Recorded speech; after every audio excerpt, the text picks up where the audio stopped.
ਉਧਰ ਜਿਹੜਾ ਹਰਜੋਤ ਸਿੰਘ ਜੀ ਹਾਊਸ ਦੇ ਵਿੱਚ ਗਵਰਨਮੈਂਟ ਸ਼ਟਡਾਊਨ ਖਤਮ ਇੱਕ ਹਿਸਾਬ ਦੇ ਨਾਲ ਹੋ ਚੁੱਕਾ ਆ। ਕੁਛ ਜਿਹੜੇ ਹਾਊਸ ਦੇ ਡੈਮੋਕ੍ਰੇਟਸ ਆ ਉਹਨਾਂ ਨੇ ਮਾਈਕ ਜੌਨਸਨ ਦੀ ਮਦਦ ਕਰਦੇ ਹੋਏ ਗਵਰਨਮੈਂਟ ਸ਼ਟਡਾਊਨ ਨੂੰ ਖਤਮ ਕਰ ਦਿੱਤਾ ਆ। ਨਾਲ ਹੀ ਇਸ ਦੇ ਵਿੱਚ 10 ਦਿਨ ਦਾ ਵਕਤ ਮਿਲ ਚੁੱਕਾ ਆ। ਆਪਸ ਦੇ ਵਿੱਚ ਡਿਪਾਰਟਮੈਂਟ ਆਫ ਹੋਮਲੈਂਡ ਸਿਕਿਉਰਿਟੀ ਦੀ ਜਿਹੜੀ ਫੰਡਿੰਗ ਆ ਉਸ ਨੂੰ ਬਹਾਲ ਬਾਅਦ ਦੇ ਵਿੱਚ ਕਰਨ ਦੇ ਲਈ। ਬਾਕੀ ਜਿਹੜੇ ਮਹਿਕਮੇ ਆ ਉਹ ਚੱਲਦੇ ਰਹਿਣਗੇ ਸਤੰਬਰ ਦੇ ਅਖੀਰ ਤੱਕ।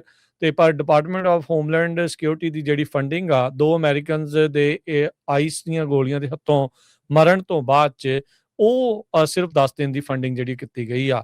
20 ਜਿਹੜੇ ਡੈਮੋਕ੍ਰੇਟਸ ਆ ਕਹਿੰਦੇ ਵੀ ਉਹਨਾਂ ਨੇ ਰਿਪਬਲਿਕਨਸ ਦੇ ਨਾਲ ਬੇਸਿਕਲੀ ਵੋਟ ਪਾਈ ਹੈਗੀ ਆ।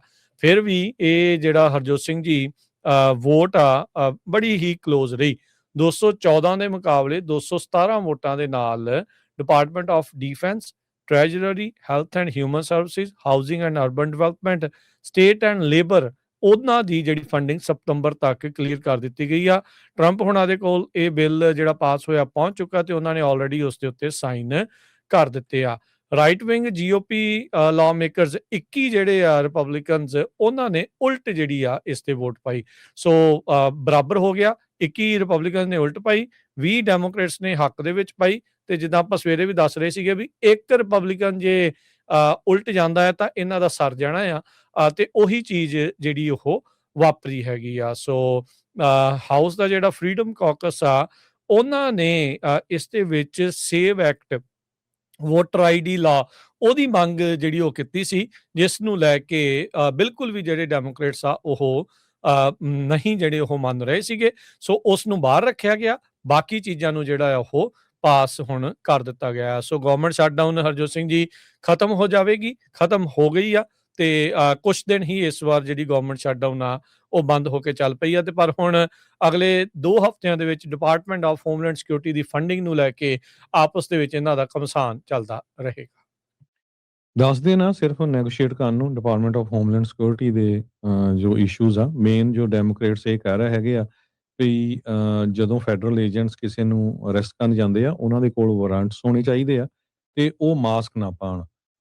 ਤੇ ਜੋ ਜੀਓਪੀ ਹੈਲਡ ਸਿਟੀਜ਼ ਹੈਗੀਆਂ ਆ ਉਹ ਕਹਿੰਦੀਆਂ ਵੀ ਨਹੀਂ ਇੱਦਾਂ ਹੀ ਰਹੂਗਾ। ਸੈਂਚੁਰੀ ਸਿਟੀਜ਼ ਦੇ ਨਾਲ ਲੜਾਈ ਚੱਲ ਰਹੀ ਹੈਗੀ ਆ। ਇਹ ਆਪਾਂ ਪਿਛਲੇ ਸਮਿਆਂ ਦੇ ਵਿੱਚ ਦੇਖੀ ਹੈਗੀ ਆ। ਪ੍ਰੈਜ਼ੀਡੈਂਟ ਡੋਨਲਡ ਟਰੰਪ ਦੇ ਕੋਲ ਫਰਵਰੀ 13 ਤੱਕ ਜਿਹੜੀ ਆ ਇਹ ਪਹੁੰਚਣਾ ਚਾਹੀਦੀ ਸਾਰੀ ਇਨਫੋਰਮੇਸ਼ਨ ਨੈਗੋਸ਼ੀਏਸ਼ਨ ਵੀ ਅੱਗੇ ਕਿਸ ਤਰ੍ਹਾਂ ਉਹਨਾਂ ਨੂੰ ਫੰਡ ਕਰਨਾ ਆ ਤੇ ਕਿਸ ਤਰ੍ਹਾਂ ਜਿਹੜੀਆਂ ਇਹ ਰਿਕੁਆਇਰਮੈਂਟਸ ਡੈਮੋਕ੍ਰੇਟਸ ਵੱਲੋਂ ਰੱਖੀਆਂ ਗਈਆਂ ਹੈਗੀਆਂ। ਸੈਨੇਟ ਮੈਜੋਰਟੀ ਲੀਡਰ ਜੌਨ ਥੂਨੇ ਉਹਨਾਂ ਨੇ ਇਹ ਕਿਹਾ ਵੀ ਇਹ ਐਗਰੀਮੈਂਟ ਤੇ ਪਹੁੰਚਣਾ ਫਰਵਰੀ 13 ਤੱਕ ਬਹੁਤ ਔਖਾ ਆ। ਇਹ ਇਨਫੈਕਟ ਕਹਿੰਦੇ ਇੰਪੋਸੀਬਿਲਿਟੀ ਹੈਗੀ ਆ। ਬਹੁਤ ਸ਼ਾਰਟ ਸਮਾਂ ਹੈਗਾ ਜਿਹਦੇ ਵਿੱਚ ਇਹ ਨੈਗੋਸ਼ੀਏਸ਼ਨ ਕਰਨੀ ਪੈਣੀ ਆ। ਹਾਊਸ ਮਿਨੋਰਟੀ ਲੀਡਰ ਹਕੀਮ ਜੈਫਰੀਜ਼ ਨੇ ਇਹ ਕਿਹਾ ਵੀ ਇੱਕ ਹੋਰ ਸ਼ਾਰਟ ਟਰਮ ਪੈਚ ਹੈਗਾ ਆ off the table for Democrats. So ਕਿਉਂਕਿ ਇਮੀਗ੍ਰੇਸ਼ਨ ਰੇਡਸ ਦਾ, ਇਮੀਗ੍ਰੇਸ਼ਨ ਫੈਡਰਲ ਏਜੰਟਸ ਦਾ ਬਹੁਤ ਵੱਡਾ ਇਸ਼ੂ ਬਣ ਚੁੱਕਾ ਜਦੋਂ ਤੋਂ 2 ਯੂਐਸ ਦੇ ਸਿਟੀਜ਼ਨ ਐਲੈਕਸ ਪ੍ਰੈਟੀ ਤੇ ਦੂਸਰੀ ਜਿਹੜੀ ਬੀਬੀ ਆ ਜੀ ਰੇਨੇ ਗੁੱਡ ਦੋਨਾਂ ਦਾ ਜਿਹੜਾ ਉਹਨਾਂ ਦੀ ਮੌਤ ਹੋ ਗਈ ਸੀ ਫੈਡਰਲ ਏਜੰਟ ਦੇ ਹੱਥੋਂ। ਐਲੈਕਸ ਪ੍ਰੈਟੀ ਤੱਕ ਤਾਂ ਹੁਣ ਤੱਕ ਉਹਨੂੰ ਹੋਮੋਸਾਈਡ ਤੱਕ ਵੀ ਗਿਣਿਆ ਜਾ ਰਿਹਾ ਹੈਗਾ ਵੀ ਇਹ ਫੈਡਰਲ ਏਜੰਟਸ ਦੇ ਹੱਥੋਂ ਹੋਇਆ ਹੈਗਾ ਆ।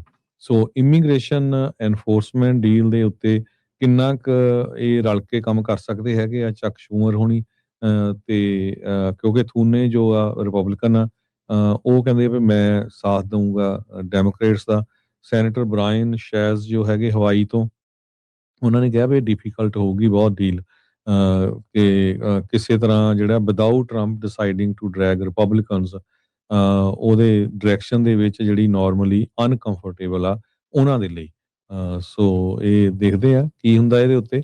ਪਰ ਅਲਟੀਮੇਟਲੀ ਜੋ ਗਵਰਨਮੈਂਟ ਆ ਉਹ ਸ਼ਟਡਾਊਨ ਸੀ ਉਹ ਓਪਨ ਹੋ ਗਈ ਹੈਗੀ ਜੀ।